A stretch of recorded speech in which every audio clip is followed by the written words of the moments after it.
ఈ సంవత్సరం టాలీవుడ్ అందుకున్న విజయాల్లో యువ హీరో శర్వానంద్ నటించిన శతమానం భవతి కూడా ఒకటి.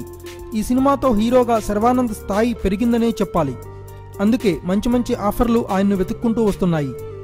ఇప్పటికే ఆయన నూతన దర్శకుడు చంద్రమోహన్ దర్శకత్వంలో రాధా అనే సినిమా చేస్తున్నాడు. షూటింగ్ పూర్తి చేసుకున్న ఈ చిత్రాన్ని మార్చి 29న రిలీజ్ చేయాలని భావిస్తున్నారు. అందుకే ప్రమోషన్ కార్యక్రమాలను కూడా వేగవంతం చేశారు టీం. అందులో భాగంగానే ఈ మధ్య బాగా సక్సెస్ అయిన సింగిల్ సాంగ్ రిలీజ్ ఫార్ములాను ఫాలో అవుతూ రేపు ఉదయం 9 గంటలకు సినిమాలోని మొదటి పాటను రిలీజ్ చేయనున్నారు.